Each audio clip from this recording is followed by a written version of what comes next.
Hello friends, you are once again welcome on the online platform of Arun Dalal English Classes YouTube channel. And today we are going to shift on our next exercise of errors. And all these errors have been taken from your previous year question papers. And today we are going to discuss them thoroughly. बेटे आप लोगों को पहले भी कई बार बताया गया है कि जब कभी भी किसी भी प्रकार का टॉपिक करते हो तो हमेशा उसका क्लासिफिकेशन किया करो, उसके टुकड़े कर लिया करो। जितने छोटे छोटे टुकड़े करोगे उतना जल्दी वो सॉल्व होगा। जैसे आप लोग सब्जी बनाते हो तो आपको अगर दे दी गई है, कोई घिया दे दी गई है, काफ़ी बड़ी है, आप क्या करते हैं, उसकी चॉपिंग करते हैं, उसके टुकड़े करते हैं। आपको आम खाने को दिया गया है, आप उसकी स्लाइसेस बनाते हैं, ठीक है। तो वैसे ही हम क्या करेंगे, इसके टुकड़े करके इसको स्टडी करेंगे। अब इसके अंदर हमें देखना किसको होता है, वो चीज़ देखते चलेंगे। आप लोग देखेंगे प्लीज। पहला सेंटेंस, दे हमारा सब्जेक्ट है। सब्जेक्ट आया बेटे, प्लूरल सब्जेक्ट है। कौन सा पर्सन है, थर्ड पर्सन है। तो बेटा नाउन है या प्रोनाउन, तो ये आपका प्रोनाउन है। तो दे हमारा सब्जेक्ट आ गया, किसका जवाब दे रहा है, हु का। इसके बाद इसकी वर्ब आ गई, वर्ब क्यों आया, वॉज क्यों नहीं आया, क्योंकि plural subject plural verb, singular subject singular verb. यही सीखा था ना आप लोगों ने। उसके बाद मैरिड, यहाँ तक ठीक है, लेकिन जैसे ही हमने देखा हैप्पीली को पीछे लगाया गया है, यहीं पे बात बिगड़ गई। ये हैप्पीली एंड में नहीं आएगा बेटा, इसकी पोजीशन यहाँ बनती है इस जगह पर। तो ये बन जाएगा दे वर हैप्पीली मैरिड। बिफोर हमारा क्या है बेटे, कंजंक्शन के बाद यहाँ पर क्या आ गया आपका सब्जेक्ट, शी हमारा क्या है, सिंगुलर सब्जेक्ट। यहाँ आया क्विट क्या है, पास्ट इंडेफिनिट टेंस, यानी वर्ब का सेकंड फॉर्म आया बेटे। क्यों, क्योंकि हम बात किसकी कर रहे थे, पास्ट की। वर्ब मैरिड लिखा है हमने। शी क्विट हर जॉब क्या है बेटा, जॉब हमारा एक नाउन है, हर इसको क्वालिफाई कर गया, क्या बन गया आपका, पॉजेसिव एडजेक्टिव, संबंधवाचक विशेषण। और पूरा का पूरा हमारा क्या बन गया है, ये ऑब्जेक्ट बन गया किसका, इस क्विट वर्ब का। तो एरर कहाँ पर बना, बी के अंदर। अब यहाँ पर बी, अगर इसको बी समझ बैठते हैं तो गलत हो जाएगा। ये तो डी को डिस्क्राइब कर रहा है, गलत हो गया। हमें ये देखना है हमारा वो बी सेक्शन कहाँ पर आया, ए वाली पोजीशन पे। तो एरर कहाँ बताएंगे हम, ए में। ये इस तरीके से एग्जामिनर हमारे साथ डबल गेम खेलता है। वो क्या देखता है कि किसी ना किसी तरीके से स्टूडेंट को, एग्जामिनी को क्या करने की कोशिश करो, ट्रैप करने की कोशिश करो कि वो कंफ्यूज हो जाए बेटा। आगे बढ़ते हैं। The speaker's emphasis is on the present day problems that are being faced by ordinary men of India. इसमें भी एक एक चीज के टुकड़े कर लीजिए आप लोग। द किसके लिए आया बेटा, एम्फेसिस के लिए आया। एम्फेसिस क्या है, हमारा नाउन है। अब एम्फेसिस का स्पेलिंग क्या होता है, EMPHASIS, ये होता है सिंगुलर नंबर, और SES आ जाए एंड में, वो होता है प्लूरल। अब हमें सिंगुलर को चुनना है या प्लूरल को, ये भी देख लेते हैं। आगे लगाया उसने इज आया तो मतलब सिंगुलर आएगा, हम केवल इसको काट देंगे। अगर प्लूरल होता तो ई का प्रयोग करते, ठीक है। अब यहां पर ये स्पीकर्स किसके लिए आया, ये इसके लिए आया। जैसे पिछले सेंटेंस के अंदर हर जॉब आया था, हर क्या बन गया था, एडजेक्टिव, क्योंकि जॉब नाउन के साथ जुड़ गया था। और कौन सा एडजेक्टिव बना था, पॉजेसिव, तो उसका नाम बन गया था पॉजेसिव एडजेक्टिव। अब ये भी तो पोजेशन ही दिखा रहा है। स्पीकर्स एम्फेसिस, स्पीकर्स जॉब, ऐसे लिखा जा सकता था। तो ये भी क्या है, एक तरीके से पॉजेसिव एडजेक्टिव बन गया, ठीक है। अपोस्ट्रोफी लगाकर हमने संबंध कारक बना दिया। संबंध मतलब काके की या रारेरी। अब ये सिंगुलर था, हमने सिंगुलर वर्ब लगाया आगे, ठीक है। ऑन एम्फेसिस के साथ ऑन प्रेपोजिशन का प्रयोग किया जाता है। The present day problems, the किसके लिए आया, प्रॉब्लम्स के लिए, और प्रेजेंट डे किसके लिए आया, प्रॉब्लम्स के लिए। तो ये दोनों ही क्या बन गए, किसको क्वालिफाई कर रहे हैं, आपके प्रॉब्लम्स को। उसके बाद यहां पर लगाया दैट एक रिलेटिव प्रोनाउन है, किसके लिए आया बेटा, प्रॉब्लम्स के लिए। प्रॉब्लम्स प्लूरल है तो इसके लिए आगे प्लूरल वर्ब आ गया, आर के साथ हमने बीइंग लगाया, बीइंग के साथ हमने पास्ट पार्टिसिपल यानी थर्ड फॉर्म लगाई। बी के साथ थर्ड फॉर्म लगते ही क्या बन जाता है बेटे, पैसिव वॉइस बन जाता है। आर बीइंग फेस्ड बाय हमारा प्रेपोजिशन है, किसके द्वारा, ऑर्डिनरी मैन हमारा नाउन है, ऑर्डिनरी क्या बन गया, ऑर्डिनरी बन गया बेटा इसका एडजेक्टिव। तो ये हमारा ऑब्जेक्ट बन गया बाय का, ऑफ प्रेपोजिशन है, इंडिया इसका ऑब्जेक्ट है। ये पूरा का पूरा पद बाय प्रेपोजिशन का क्या है, ऑब्जेक्ट बन गया।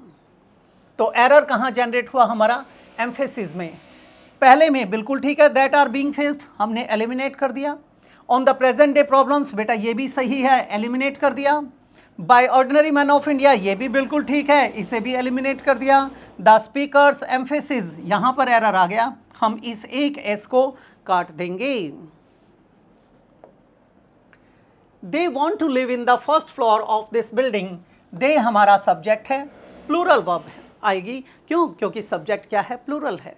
कौन सा पर्सन है, थर्ड पर्सन, ठीक है बेटा। प्रोनाउन का काम कर रहे हैं, नाउन नहीं है।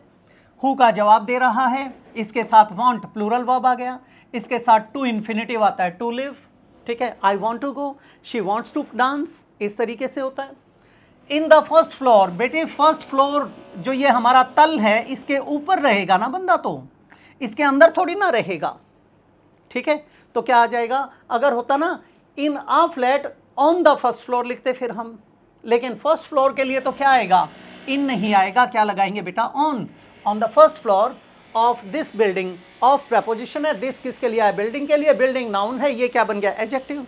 कौन सा, डेमोन्स्ट्रेटिव, संकेतवाचक। तो एरर आया हमारा प्रपोजिशन का, पहला बिल्कुल ठीक है, दे वांट टू, एलिमिनेट कर दिया। ऑफ दिस बिल्डिंग बिल्कुल सही है, एलिमिनेट कर दिया। नो एरर है नहीं, क्योंकि एरर तो दे रखा है, यहां पर क्या आ जाएगा, ऑन।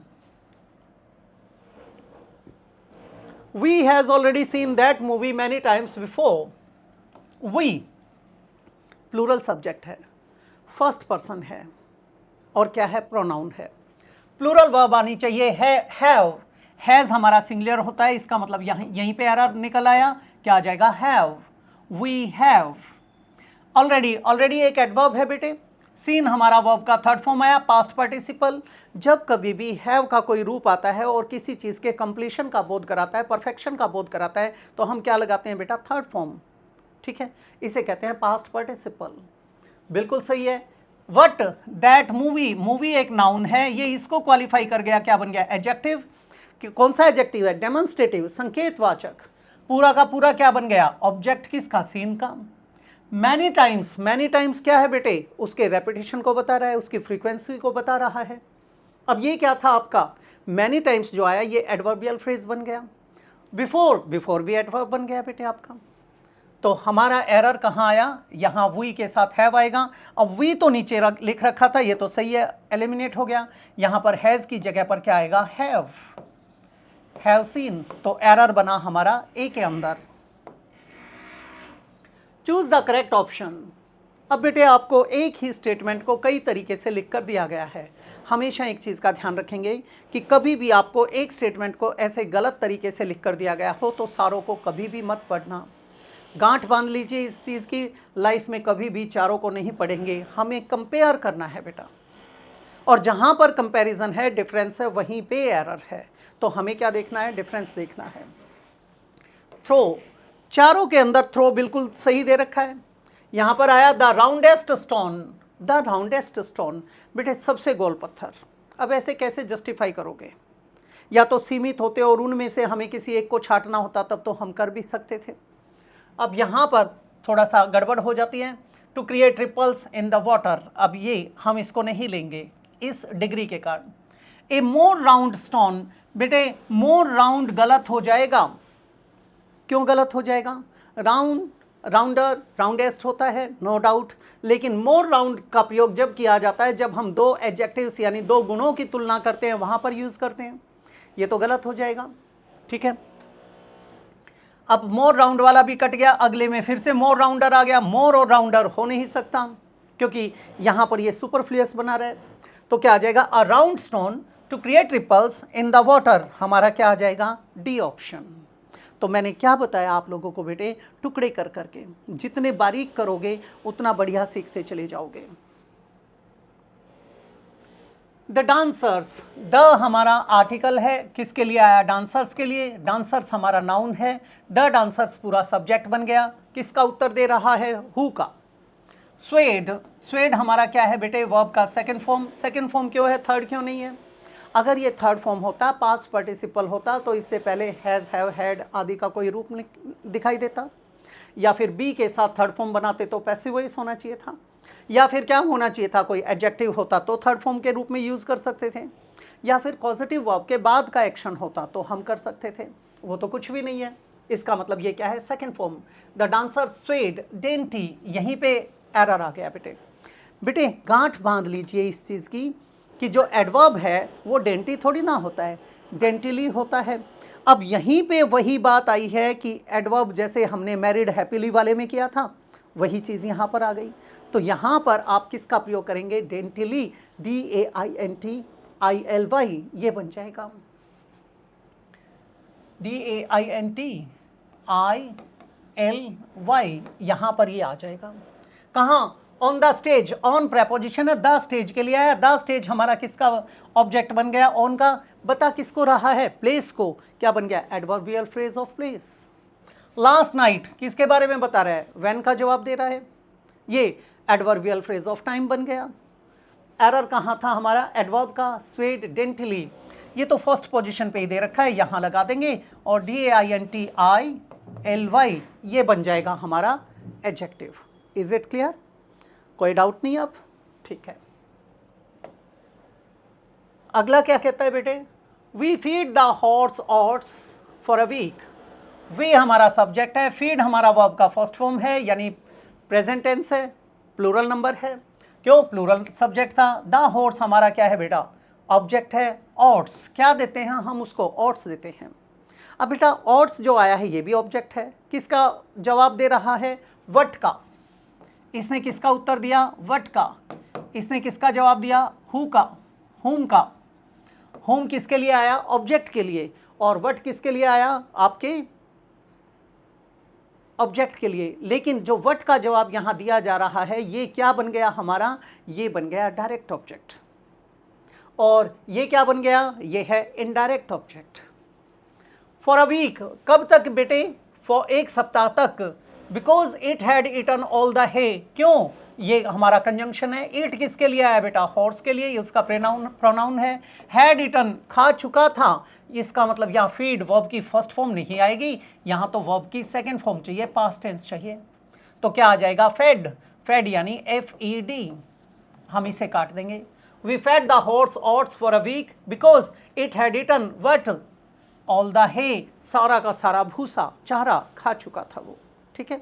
वैसे चारे को क्या बोलते हैं बेटा, फोडर, और हे क्या होता है, जो घास किस्म का चारा होता है, हरा चारा, उसको क्या कहते हैं, उसे हे कहते हैं। आप गंडासे को क्या कहते हो, हे कटर, ठीक है। अब एरर कहाँ आया बेटा हमारा, ए के अंदर, वी फेड, नो एरर तो है नहीं। It had eaten all the hay, ये एलिमिनेट हो जाएगा क्योंकि बिल्कुल सही है। फॉर अ वीक बिकॉज ये भी एलिमिनेट हो जाएगा, बिल्कुल सही है। वी फीड, फीड में से क्या करेंगे, एक ई को ड्रॉप कर देंगे, क्या आ जाएगा, we fed the horse oats. अब बच्चे कहते हैं जी ये अगर कोई और तरीका हो तो वो बताओ, डायरेक्ट इनडायरेक्ट निकालने का। तो बेटे जब हम इनकी पोजीशन को आपस में पलटते हैं तो जिसके साथ प्रेपोजिशन आएगा, जैसे we feed oats to the horse, ठीक है। एक मोटी सी बात बताता हूं, he gave us a book, ये आया। अब इसकी पोजीशन चेंज करते हैं, he gave a book to us. अब जो ये टू के साथ आया है, प्रेपोजिशन के साथ आया है, ये होता है बेटे इनडायरेक्ट ऑब्जेक्ट, और जो फ्रीली आया है वो क्या है हमारा, वो है डायरेक्ट ऑब्जेक्ट। यहां पर अस क्या था हमारा, ये था इनडायरेक्ट, और ये क्या है, डायरेक्ट ऑब्जेक्ट। ये किसका जवाब दे रहा है, हुम का, और ये किसका जवाब दे रहा है, फट का। इसके ऊपर एक नंबर का पॉइंट आपके CGL SSC के मेंस के पेपर में पूछा जाता है, वॉइस के टॉपिक में। वहां आपको दोनों दे दिए जाते हैं और दोनों ही सही दिए जाते हैं, आपको चुनाव एक का करना होता है। या तो एक ऐसा ऑप्शन होना चाहिए बोथ फर्स्ट एंड सेकंड, लेकिन एग्जामिनर यहाँ चाल चलता है तो आप किसको उठाएंगे, डायरेक्ट ऑब्जेक्ट वाले को उठाकर पैसिव बनाएंगे। तो बेटे टू किसके साथ लगा, टू द हॉर्स के साथ लगा, तो ये क्या बन गया हमारा, इनडायरेक्ट। नेक्स्ट है, she will have participate in the dance competition by the time her father returns from the tour. अब यहाँ देखेंगे शी हमारा क्या है बेटे, सब्जेक्ट बन के आया है, ठीक है। विल हैव, विल आया, मॉडल है, मॉडल के साथ ये आया एक हेल्पिंग वर्ब और इसको कहते हैं बेटे पार्टिकल। पार्टिकल हैव है तो हैव के साथ वर्ब की थर्ड फॉर्म आती है, क्या आ जाएगा? पार्टिसिपेटेड। ये क्या बन गया? Past participle. एरर कहाँ जनरेट हुआ? इस पोजीशन पे। इन द डांस कॉम्पिटिशन, किसमें? डांस कॉम्पिटिशन में। बाय द टाइम मतलब बिफोर वाली सेंस, जब तक, कब तक? हर फादर, हर फादर के बाद प्रेजेंट इंडेफिनिट आ गया क्योंकि सिंगुलर सब्जेक्ट था। कहाँ से? फ्रॉम प्रेपोजिशन, ये इसका object, from the tour, tour से लौटेंगे, तब तक तो वो क्या कर चुकी होगी? पार्टिसिपेट कर चुकी होगी। In the dance competition eliminate हो जाएगा बेटे, क्योंकि बिल्कुल सही है।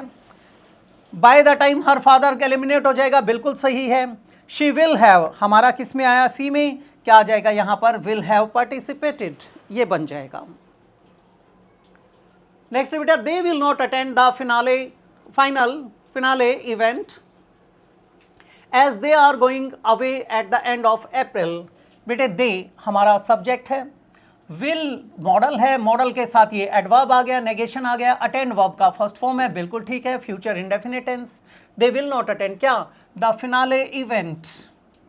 फिनाले इवेंट, इवेंट हमारा नाउन है, ये इसका मॉडिफायर बन गया, एडजेक्टिव बन गया। द भी किसके लिए है? इवेंट के लिए, आर्टिकल है, पूरा क्या है? ऑब्जेक्ट किसका? अटेंड का। एज कंजंक्शन है, दे हमारा क्या आ गया? फिर से सब्जेक्ट, दे के साथ आर लगाया, दे आर इकट्ठा कर दिया, क्या है? Contracted form. आपसे ये सीडीएस वालों, आपसे ये पूछा जा सकता है कि ये कौन सी फॉर्म है, कौन सा रूप है? कॉन्ट्रैक्शन वाला, कॉन्ट्रैक्टेड फॉर्म है। कॉन्ट्रैक्शन किसकी बनाई गई है? आपके सब्जेक्ट और वर्ब की बनाई गई है। कॉन्ट्रैक्शंस दूसरी किसकी बनाते हो आप? मुख्य रूप से हेल्पिंग वर्ब और नेगेशन की, जैसे डू नोट का डोंट बनाया। फिर क्या आया? दे आर, आर के साथ गोइंग आ गया, बिल्कुल ठीक है। अवे, ये भी ठीक है। Eight the end of April, बेटे यहां पर एरर आ गया, ठीक है। एट एंड ऑफ अप्रैल नहीं, एट द, यहां पर क्या आना चाहिए? द एंड ऑफ अप्रैल, ये एरर है। तो बेटा मैंने क्या कहा आप लोगों से? टुकड़े करो, सिर्फ और सिर्फ टुकड़े आपको कामयाब करेंगे और कुछ भी कामयाब नहीं करेगा। Is it clear? तो हमारा दे विल नॉट अटेंड गलत हो जाएगा, क्योंकि ये तो बिल्कुल सही है। अवे एट एंड की जगह पे क्या लिखेंगे? Eight the and. हमारा किस में एरर आया? बी में। यहां पर कहां पर था? डी वाली पोजीशन पे, एंड में। I wanted to buy a candle holder, but the store didn't have one, so I got a cake. I हमारा सब्जेक्ट है, wanted हमारा वर्ब का सेकंड फॉर्म आया, यानी पास्ट इंडेफिनिट टेंस। want के साथ टू इन्फिनेटिव आता है, टू बाय, बिल्कुल ठीक है। कैंडल होल्डर, कैंडल होल्डर क्या है? हमारा ऑब्जेक्ट बन गया किसका? टू बाय का, नॉन फाइनाइट वर्ब का, इन्फिनेटिव वर्ब का। बट एक कंजंक्शन है, अब इस कंजंक्शन से पहले हमें यहाँ पर एक कॉमा और दिया गया है। वैसे ये लगाने की कोई आवश्यकता नहीं थी, लेकिन लगाया जाता है, तो इसका नाम क्या होता है? इसको कहते हैं ऑक्सफोर्ड कॉमा, ठीक है। आजकल आइल्ट्स के एग्जाम में ये बहुतायत में लगाया जा रहा है, मेरे टाइम पे ये नहीं लगाया जाता था, आजकल प्रचलन में है। बट द स्टोर, द किसके लिए आया? स्टोर के लिए। डिडंट, कॉन्ट्रैक्शन आ गया बेटा डिड और नॉट का। डू डज डिड के साथ वर्ब की फर्स्ट फॉर्म आती है, रूट फॉर्म आती है, मेन बेस फॉर्म आती है, तो हैव बिल्कुल ठीक है। वन की जगह हम एनी भी लिख सकते थे, वन भी लिख सकते हैं। सो फिर से कंजंक्शन आ गया। आई गोट अ केक, आई सब्जेक्ट है, गोट V2 आ गया, यानी पास्ट इंडेफिनिट टेंस, केक इसका ऑब्जेक्ट है। इसके अंदर तो कहीं एरर आया ही नहीं बेटे, तो क्या आ जाएगा हमारा? A option, no error. Next पे चलते हैं। ये थी एक्सरसाइज आपकी आज के लिए। अगली क्लास के अंदर इसी प्रकार के किसी और टॉपिक को हम डिस्कस करेंगे। उम्मीद करता हूँ आपको समझ आया होगा, और आपसे गुजारिश वही है कि आप अपनी जितनी भी प्रॉब्लम्स हैं या तो व्हाट्सएप नंबर पे सेंड कर दीजिए, या हर फाइल के ऊपर, हर शीट के ऊपर क्या लिखा मिलेगा? आपका ईमेल एड्रेस लिखा हुआ है, आप मेल कर सकते हैं। इसी तरीके से बने रहें, नई नई प्रॉब्लम्स भेजते रहें, ताकि हम भी आप लोगों को टाइम टू टाइम उसका जवाब दें और कामयाबी के सोपान को हासिल करें। तो मैं इसी के साथ इजाज़त चाहूँगा, मिलते हैं अगली क्लास में। नमस्कार दोस्तों।